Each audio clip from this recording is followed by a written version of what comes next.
President Joe Biden had his, what everyone seems to be referring to in his cabinet, big boy press conference today at NATO. And the point was, okay, there's no prompter, there's not supposed to be a script.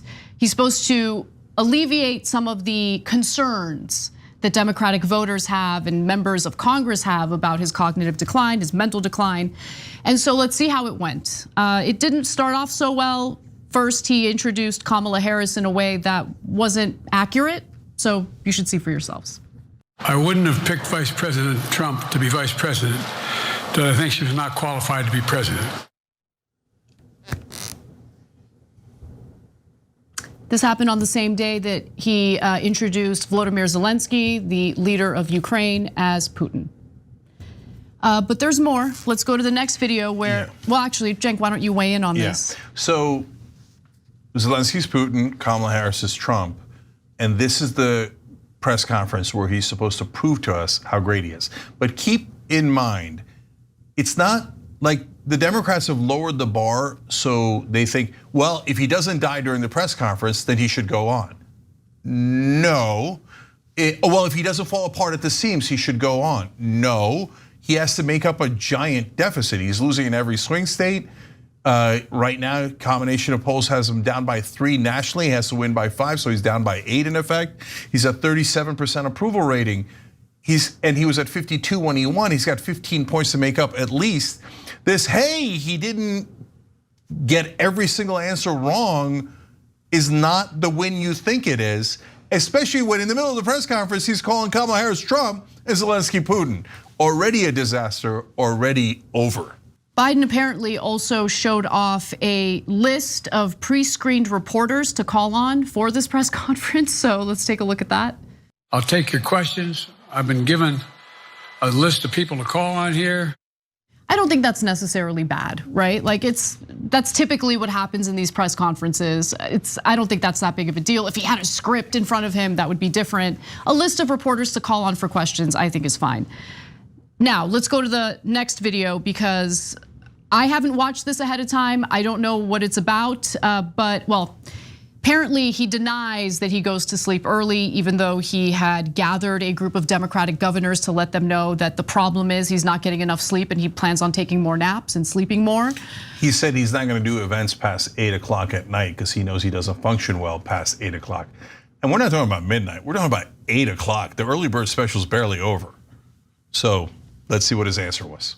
There's been reporting that you've acknowledged that you need to go to bed earlier and your evening around 8. That's not true. Look, what I said was, instead of my every day starting at 7 and going to bed at midnight, it'd be smarter for me to pace myself a little more.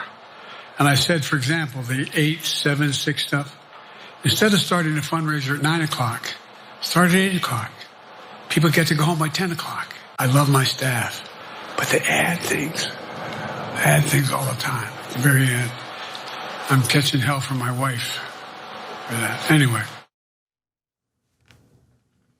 What do they add? Did they add that you go to sleep at 8 o'clock? They didn't add that. The Democratic governors are the ones who said your quote in person that you shouldn't do things past 8 o'clock. That has nothing to do with your staff. And then he talks about his wife. What was that about at the end? I mean, we know his wife makes all the decisions. I wouldn't point that out in this conference, but what did you think he was referring to? To be fair, what he was referring to is, well, he placed blame on his staff for filling his schedule with too many things to do, and that his wife gives him hell about having so much to do in one day. That's what he was referring to. He's the president of the United States, guys. He's the president of the United States. I mean, look, guys, I've said this before, but I can give you many examples. Would you have him drive your car with your kids inside it? Would you have him operate heavy machinery? Nobody would, right? The presidency is not a small job, it's a giant job. And he right now has to do 2 jobs. One is be the president, others run for president. They're both incredibly difficult jobs. You cannot do it if you can't go past 8 o'clock at night. I don't care, who you want to blame. The governor said that you said it, okay? And I think it's a little bit telling about the wife comment, I'm gonna catch hell from my wife. So your wife's the only one you're listening to, according to every mainstream media reporting on this. And so now you're telling us in the most important press conference, oh my God, my wife yells at me about this or that. That doesn't help the image of you being controlled by your wife, right? And her making the actual decisions. Yeah. So for me, the bottom line on this press conference is not anywhere near good enough. Even if you didn't think that he fell apart at the seams and you just want to keep making excuses, well, Kamala Harris could be Donald Trump. No, look, I know that that's not your excuse for Blue MAGA. Their excuse will be, it's just a normal slip up. All Joe Biden ever does is 100 normal slip ups that every president apparently does. Do you remember Barack Obama making these slip ups? I don't remember it. It's not that everyone is perfect or slip ups happen, right? Like yeah, it's normal. It's normal to misspeak. Look, we don't have a prompter here, right? Sometimes we misspeak and we'll be thinking about someone else. And when we're talking about someone entirely different, we might mix up names and not even realize it at that moment. That's totally normal. But you have to take these slip ups that Biden is basically having over and over again during these big international, events in context, in the context of what happened during that debate, in the context of Chuck Todd saying that a White House secretary told him 2 years ago that there's no way that Biden can run again because of the state that he's in. So okay? I want to build more on those cabinet members, right? Apparently several secretaries in his cabinet have said that that the entire cabinet meetings would be scripted, which is unusual, not what normally happens in a presidency. And in fact, they're like, well, is this a real thing? Are we having an actual conversation? And there's not even reporters in the room, but they're scripting it with their own cabinet, right? So what's the point of it? It's just all theater. They all know what's going to be said ahead of time. And this is all to protect Biden so that even his own cabinet doesn't find out how terrible a shape he's in. And then, to me, one of the most stunning parts of that was that I didn't know this. I thought they were having regular cabinet meetings. They haven't had one since last year. What? They haven't had a cabinet meeting since October of 23. What? No cabinet meetings this year. Full cabinet meetings, okay? What? So that because they can't show him to his own cabinet. Because that's how much of a mess he is. Oh my God. So, look, guys, the cabinet, by the way, is also the one that could evoke the 25th Amendment. If Joe Biden doesn't cut his losses and get out of the race, soon it's going to get bad enough that people are going to say he should step down from the presidency. I don't want anyone to freak out. I'm trying to stay calm, but I'm legitimately concerned. Okay, I'm concerned. I've now not only talked to other Democrats, not just about the political stuff. Okay, who's going to win the election? The presidency, the president. I'm worried about the country. So, and I've been involved in several debates where the Blue MAGA person said it's no big deal. The administrative state will run the country. No, it is a big deal. Wait, do we have a democracy? Who the hell's in the administrative state? Guys, I need you to okay, let's just focus on one policy foible from the Biden administration so you understand why I'm so concerned. Okay. For how long did we have this issue with asylum seekers, like thousands and thousands of asylum seekers coming into the country? In December of last year alone, there were 300,000 people who came into the country, 250,000 of which claimed asylum in 1 month. And that's what spurred the entire bipartisan effort in the Senate to pass some legislation on immigration. That ended up with, after we found out that Trump was basically the one who destroyed that effort, then you have Biden asking Trump to work with him on immigration. Who was working on immigration, Cenk? Who was securing the border, Cenk? It appears no one. And so look, then there's a real question, and that's why Anna brings up that example of, does the president know what's going on at all? Because remember when he did the Stephanopoulos interview, he seemed to not be aware that he's really far behind in the polling. Oh he my mentioned God. one poll and he got that poll wrong, but he said, no, I'm totally fine. It's a neck and neck race, close race. No, it's not. It's not neck and neck at all. And so what does the president know? And who's the one feeding him the information? Apparently it's just the first lady, but does she know? Is she working on immigration? This is madness. More. This is from Jake Tapper just now. He says this from a senior Biden advisor, longtime Biden advisor. Quote, I just think there's an unfortunate inevitability to all this. I am sad because I have known him for a long time and he's a good man. I'm angry at his inner circle who have not served him well and at times committed malpractice in their service. And I am frustrated at the family for not expanding the circle so there would be a truth teller or two in their midst. They created a perfect storm of an echo chamber and it's biting them all in the ass. It's biting us all in the ass, okay? Let's just be clear about that. It's not just, oh, poor Democratic Party. No, poor Democratic voters, okay? Poor Democratic voters. I wanna go to another video from the press conference.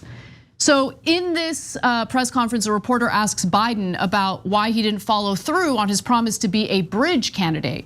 Let's watch. You refer to yourself as being a bridge candidate for a younger, fresher generation of Democratic leaders, and I wanted to know what changed.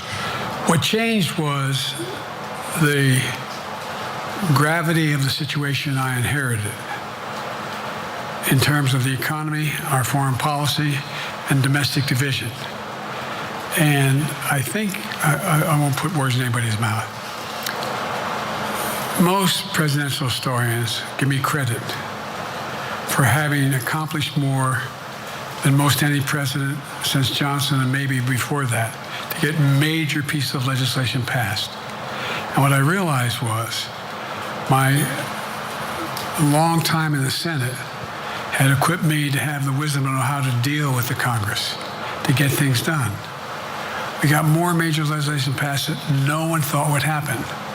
And I want to finish it, to get that finished.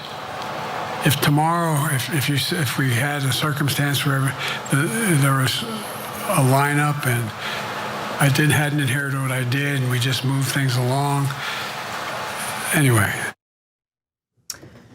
So he's done such a great job. He couldn't just step down after serving the one term he promised he would serve and then step down from and not run for re-election. Well, there's two issues there, Anna. Number one is him trailing off, as he often does, and not finishing the point. They asked you a super important question about, hey, how come you didn't do as you said about being bridge to the next generation? And you end it with, anyway. Every answer ends with anyway after trailing off for a little bit. This is how you're gonna make a 15-point comeback? By going, anyway. No. Second problem is the idea in the first place that, oh, it was because I didn't realize the gravity of the situation would change like this. Wait, did you think that there would be no grave situations? That you would do the presidency and everything would be hunky-dory. There would be no economic problems, no foreign policy problems. So you could just luxuriously hand it off to the next person because it's not important. But my God, you got into the presidency and realized, wow, there's a lot of issues with big gravity here. I better stay.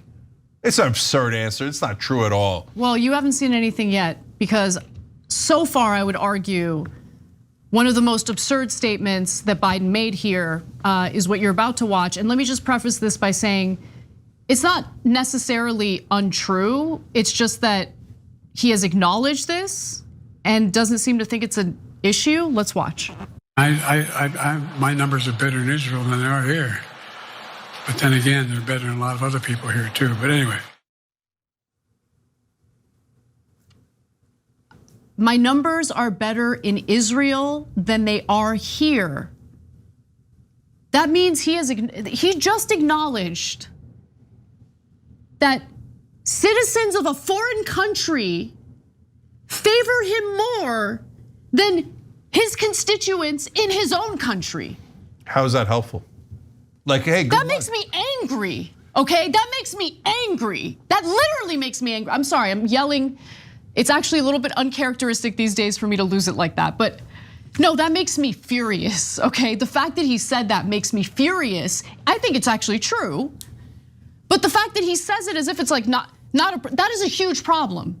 That is a huge, and could it be because you decided to funnel tens of billions of dollars of our taxpayer money to a foreign country that's committing a genocide in Gaza? But okay, even if you don't think it's a genocide in Gaza, it was still American taxpayers funding Israel's weapons when they had a budget surplus in 2022, something that we haven't had here in the United States since 2001. Well, no wonder they like him in Israel. The problem is they don't like him here. That's why you shouldn't be in the race anymore. But I want to play that one more time, because I want to try to decipher what he said after Israel. Let's play that again. My numbers are better in Israel than they are here. But then again, they're better than a lot of other people here too. But anyway. But they're better than a lot of other people here? No, you're losing. They're not better than a lot of other people here. In fact, they're significantly worse than Donald Trump's. And you say Donald Trump's gonna end democracy, and he's a monster and a pathological liar and a crazy man, but you're getting your ass handed to him. Your numbers aren't better than anyone's here. And as usual, he ends with, anyway. And look, man, when the sign language dude seems 10,000 times more dynamic than the president, you got a problem. Well, I mean, look, to be fair, the sign language people are always more dynamic than the politicians. That's true, yeah. But that was a big stark difference. All right, and in case you guys didn't see it earlier, I want to show the Putin clip again as well. Now, Putin is not there, but apparently Biden didn't know that. Okay, look, it's a slip up, but you cannot have slip ups like this at a moment like this. So we got that up, let's watch. And now I want to hand it over to the president of Ukraine, who has as much courage as he has determination. Ladies and gentlemen, President Putin. President Putin. We've got to beat President Putin. President Zelensky. I'm so focused on beating Putin, we got to worry about it. Anyway, Mr. President. I'm better. You are a hell of a lot better. Embarrassing, man, embarrassing. And I'm so sick of our government abandoning the American people in order to represent a foreign government instead. Okay, that is what the Biden administration has done when it comes to Israel. I know I'm going back to that, I get it, but it has been incredibly triggering to me how little our government cares about us and how far they are willing to go for a foreign government, a specific foreign government, of course. Why is that, Cenk? Why is that? Yeah. Because all they care about is their donors. Yeah. All they care about, they're worried about AIPAC, they're worried about the donors. I mean, every story that's been coming out now about the maneuvering taking place by Democratic leadership behind the scenes has to do with their concerns that donors are unhappy. Yeah. But Democratic voters have been expressing their displeasure for months, their concerns for months. They don't care. And I'm supposed to sit here on this set and provide cover for that party? That party disgusts me right now. I am deeply, deeply ashamed and disappointed in that party. And that's the party that's standing between us and the end of democracy? Well, they're not, maybe they're sitting between us and the end of democracy, or maybe they're lying down between us and the end of democracy, because this ain't fighting Trump. This is a total disaster. So look, you got Israel, you got Ukraine too. Now Ukraine's a complicated one, but at the end of the day, a giant factor in Ukraine is also the donors, the defense contractors. Yes. The defense contractors want more money and they're gonna get it through Ukraine and Israel. So there's tons of donors that are setting policy here. And final thought is, we just showed you a bunch of clips in a row, 3 clips in a row, where he ended with, anyway. And this is supposed to be the big boy press conference where he proves how dynamic he is and how he can make a 15-point comeback against Trump. Yeah. Did it look like that? There's one more video. Can we just do one more video? It just came in. Okay. How accurate does anybody think the polls are these days? I can give you a series of polls where you have likely voters, me versus Trump, where I win all the time. When the unlikely voters vote, he wins sometimes. So bottom line is all the polling data right now, which I think is premature because the campaign really hasn't even started. I mean, it hadn't started in earnest yet. Most of the time it doesn't start till after September, after Labor Day. The campaign hasn't started yet? They live in la la land, man. So what he's trying to do there very inartfully is go to their stupid talking point about, oh, nobody even knows what's going on in the election. They don't find out until a month or two before the election. That's when they start paying attention. You think the American people don't know Joe Biden and Donald Trump? You think they're going to get to know them in September? I mean, they say things like this all the time. This is crazy. As if, I mean, this is crazy. I guess they think we're suckers and losers. Yeah, I'm not a sucker, not a loser. I'm not falling for this garbage. This is so insulting. Guys, look at him overall. Is that the dynamic guy who's gonna make up 15 points in approval rating, who's gonna make up 8 points versus Donald Trump nationally? It's just a disaster. It's a total train wreck. And so, look, the good news is I'm sure he's gonna step down. I know Democrats are super weak and they're still playing footsie with this nonsense situation. And I know that Blue MAGA will roar, he was great. He didn't even die during the press conference. He didn't once faceplant, literally. He didn't fall down, his head didn't crack open. He wasn't in a wheelchair, it's a giant win. No, it's not a giant win, it's a giant loss. And he's not gonna be able to turn it around, especially if he doesn't realize that Trump is winning in all the polling. Oh, he wins in some and I win with others. No, you don't, brother. And please stop mumbling. This guy is not going to make a heroic, miraculous political comeback. If you think he can beat Trump, you're living in la la land. But we won this argument. It's already over. It's all is left is the dead enders, both in his administration and in Blue MAGA, who live in a completely different planet, saying he's vibrant, he's gonna win. No one else on planet Earth believes that. This party screwed you. And if you're still angry at the messengers who tell you that the party screwed you, I don't know what to say. But they screwed you. And that's the reality of the situation. And the last thing I'll say is, anyway. Thanks for watching The Young Turks, really appreciate it. Another way to show support is through YouTube memberships. You'll get to interact with us more. There's live chat emojis, badges. You've got emojis of me, Anna, John, JR, so those are super fun. But you also get playback of our exclusive member-only shows and specials right after they air. So all of that, all you gotta do is click that join button right underneath the video. Thank you.